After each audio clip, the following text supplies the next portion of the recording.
안녕하십니까. 더 여론 1월 2주차 시간입니다. 여러분들께서 그동안에 동영상을 보면 댓글에 우리 김주영 이사 명복을 비는 글들을 많이 올려주고 계셔서 너무 감사드리고요. 가족분들 이제 많이 이제 힘을 내고 계시고요.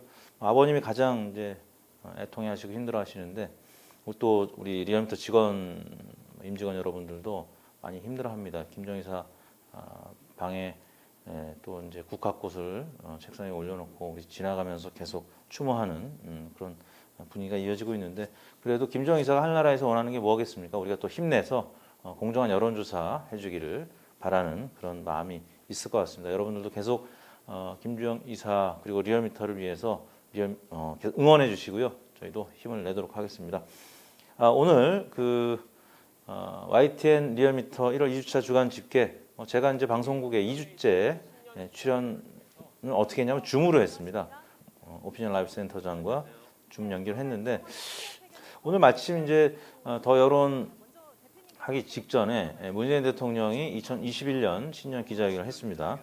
처음으로 이제 온라인, 오프라인 같이 했는데 역시나 그 내용 면에서는 또 여러 가지 논란이 이어지고 있습니다. 보수 언론에서는 주로 이제 어떤 문제를 제기하고 있냐면 입양 문제, 예를 들면 입양 아동을 바꾼다든지 이런 표현 때문에 또 국민 청원이 올라왔습니다. 또 윤석열 총장과 관련된 발언, 정치를 염두에 두고 있지는 않은 것 같다, 이런, 어떻게 보면 윤석열 총장을 좀 변호해주는 그런 표현들이었는데, 제가 이제 개인적으로 봤을 때는 지난주에 그 신년사가 있었고 오늘 또 신년 기자회견이 있었는데, 보통은 이제 이렇게 신년사 발표하고 신년 기자회견을 하게 되면 지지율이 좀 올라갑니다. 제가 봤을 때 오늘 이제 발표한 문재인 대통령 지지율보다 조금 더 이번 주 초는 상승한 채 시작할 가능성이 있고요. 또 이재용 삼성 부회장이 법정 구속이 됐습니다. 2년 6개월형이 나왔는데 이런 부분은 또 문재인 대통령 지지율은 좀 악재로 작용할 수 있죠. 이건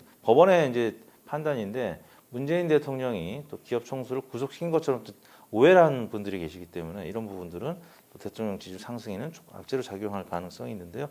자, 문재인 대통령 지지율 먼저 그럼 살펴보겠습니다. 이번 주에는 문재인 대통령 지지율이 2.4%포인트 올라서 37.9%, 주중 집계보다는 살짝 낮은 수치입니다. 지난주 목요일, 금요일 상승세가 이어지지 못하고 박근혜 전 대통령에 대한 법원 최종 판결이 있었죠. 이제 사면을 하느냐 마느냐 이 논란으로 가다 보니까 지난주 목금에는 또 지지율이 상승하지 못하고 약간 주춤해지면서 37.9%로 마감이 됐습니다. 오늘 문재인 대통령이 사면에 대해서 또 얘기했죠. 국민 공감대 형성이 대전제다. 아직 국민들의 한 60%가량이 반대를 하고 있기 때문에, 그래서 이제 선거 끝나자마자 사면 말을 걸리는 누구도 없다. 부정평가는 57.6%로 지난주 대비 3.3%포인트 하락했습니다. 뉴스공장 이제 나왔다 왔는데 거기에서도 레임덕 질문들이 있었습니다. 레임덕이 온 것이냐 아니냐. 근데 이제 레임덕은 이제 어떨 때 레임덕이라고 하냐면요, 40% 이하의 지지율의 이 추세가 하락세가 계속, 그러니까 반등하지 못할 가능성이 높아지면서 40%가 회복이 안 된다라고 볼 때는 레임덕이라고 합니다. 근데 지금 지지율이 떨어지다가 다시 반등하고 40%에 근접하거나 40%를 넘는 지지율이 있기 때문에 레임덕이라고 할 수는 없는 거죠. 정당 지지율 말씀드리겠습니다. 정당 지지율은 민주당이 이제 소폭 반등을 해서 30.9%까지 올랐습니다. 지난주 대비 1.6%포인트 올랐고요. 국민의힘은 31.9%, 1.6%포인트 하락했습니다. 그래서 양당 지지율은 1%포인트 차이로 오차범위 내에서 팽팽하게 나타났는데, 국민의힘이 살짝 높은 수준이 유지가 되고 있습니다. 국민의당은 7.1%로 0.9%포인트 빠졌네요.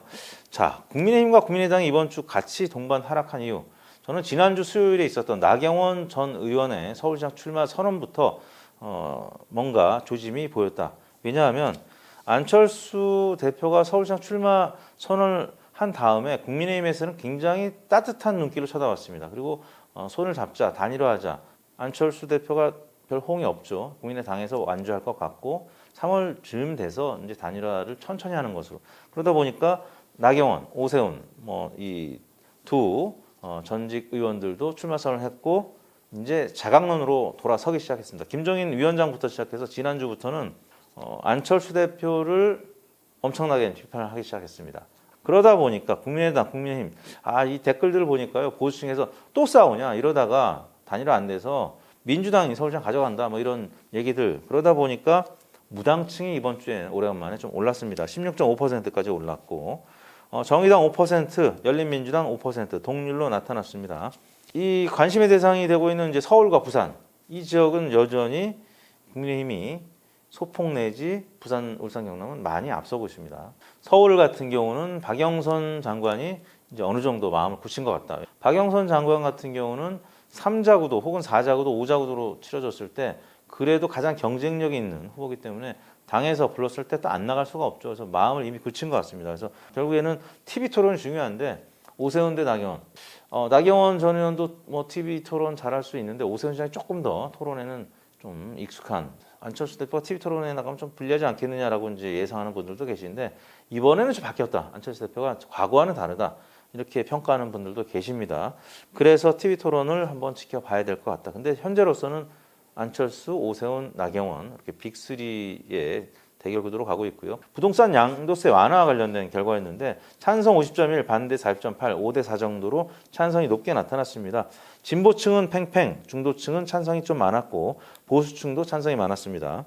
더불어민주당 지지층과 국민의힘 지지층도 마찬가지로 더불어민주당은 반대가 많았고 국민의힘은 찬성이 많다. 지금 당청 이낙연 대표도 그렇고 경제부총리도 그렇고 지금 안 한다는 겁니다. 이 반대 입장인 거죠. 60, 70대가 통상 보수가 지금 찬성이 많으면 또 집들도 많이 다주택이 좀 있을 텐데 근데 반대를 했어요. 이건 당청이 또 뭔가 선거를 앞두고 아마 색깔 안경을 좀 끼고 보는 것이 아닌가. 그래서 60, 70대는 의외로 좀 반대가 많았습니다. 자, 오늘 이 정도로 현안까지 정리를 했는데요. 리얼미터 TV 구독, 좋아요 당연히 좀 많이 해주시고 댓글도 밝은 댓글 또 김정희사 추모하시면 좀 힘낼 수 있는 댓글 많이 달아주시고요. 조사하면 다 나와. 저희가 최근 손흥민, 유현진 이런 재미있는 코너들 마련했습니다. 조사하면 다 나와도 여러분들께서 구독, 좋아요 많이 눌러주시면 감사하겠습니다. 더 여론 1월 2주차 시간 마치도록 하겠습니다. 감사합니다.